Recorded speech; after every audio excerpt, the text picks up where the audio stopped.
নমস্কার বন্ধুরা, আমি নিলয়। আশা করি এই শীতে সবাই জমজমাট দারুণ আছেন। যাকগে, আমার এই 6 মিনিট 40 সেকেন্ডের ব্লগে আপনাদের সকলকে স্বাগত। এই ব্লগটা কিন্তু একদম অন্যরকম। এটা শেয়ার করছি প্রথমবার। একটা ব্রাইডাল মেকআপ এবং স্টাইলিং নিয়ে এই কাজটা। যাকগে, আমার অনেক বন্ধুবান্ধবরা জানে, কিন্তু অনেক বন্ধুবান্ধবরা আবার জানেও না যে এই কাজটাও আমি করি।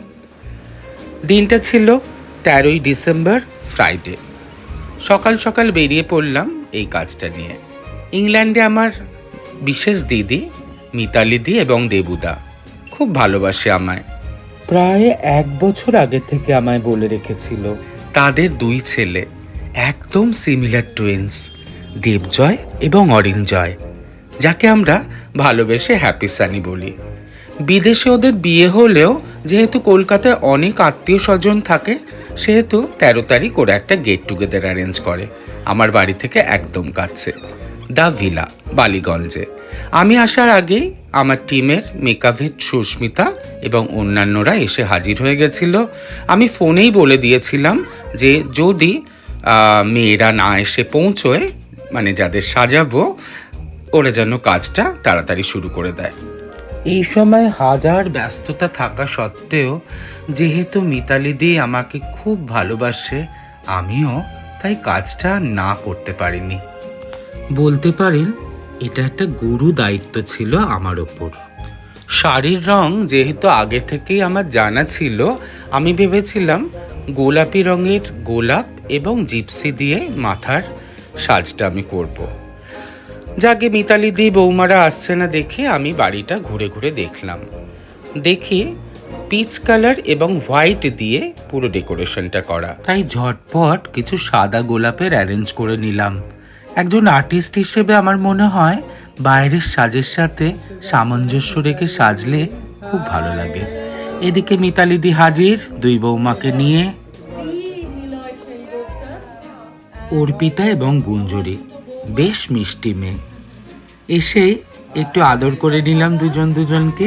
অনেক দিন বাদে দেখা হলো। মিতালিদি জানালো যে আমরা অনেক দিনের বন্ধু, আর এই দায়িত্ব আমি এই ভাইকে দিয়েছি। যাকগে, কাজ শুরু।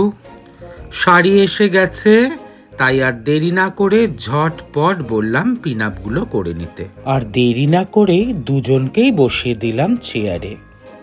ঝটপট করে আমাদের মেকআপের কাজ শুরু হয়ে গেল। ওমা, দেখি অর্পিতা আইব্রো করেনি, কি সাংঘাতিক!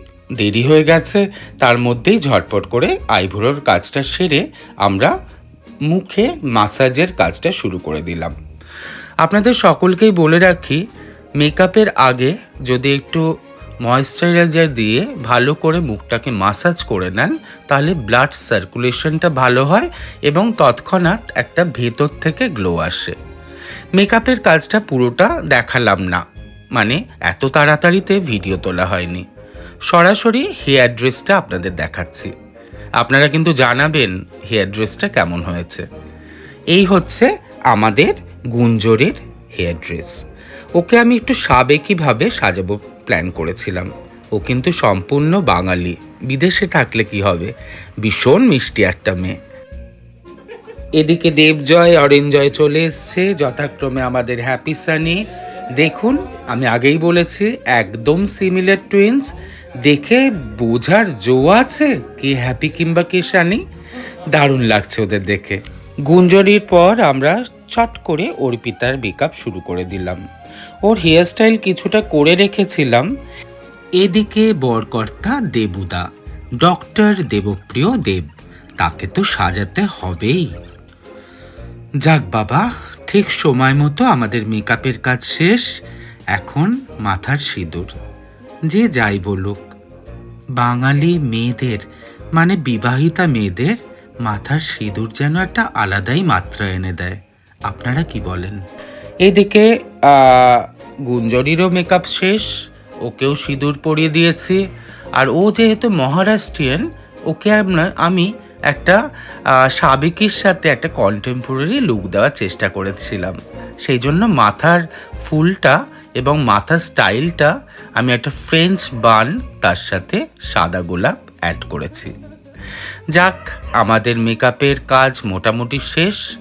এখন একদম ফিনিশিং টাচ, কোনটা ঠিক কোনটা ভুল, মাথার চুল একটু ফোলাবো কিনা, কতটা বেরিয়ে আছে, সব কিছু দেখা আমার কাজ। আগেই বলেছি, যেহেতু ওর পিতা মহারাষ্ট্রিয়ান, ওকে একটা মহারাষ্ট্রিয়ান নথ পরিয়ে দিলাম। এদিকে দুজনের হাজবেন্ড, ওরা বলছে ওদের নাকি এরম সাজে ওরা দেখেইনি, প্রচণ্ড অ্যাপ্রিসিয়েট করছে। একটা বিরাট হ্যাচ্চো দিয়ে জানালো, এটা কিন্তু সত্যি কথা, দারুণ লাগছে। এক বউ পড়েছে কাঞ্জিভারাম, আর একজন পড়েছে লাল বেনারসি, আর তার সাথে দুজনে কটস্যুট পরেছে ম্যাচিং করা, খুব সুন্দর মানিয়েছে। দেখুন দুজনের ফাইনাল লুক। আপনারা কিন্তু অবশ্যই জানাবেন যে অর্পিতা এবং গুঞ্জরিকে কেমন লাগছে। আগেই বলেছি ওকে একটা সাবেকি লুক দেব, একদম রবীন্দ্রনাথের নায়িকা, তাই না? আমার সাজে আমি সবসময় স্বাভাবিকতা বজায় রাখার চেষ্টা করি, কোনো উগ্রতা নয়, ভগবানের দেওয়া দান এবং নিজের ব্যক্তিত্বকে ফুটিয়ে তোলার একটা চেষ্টা।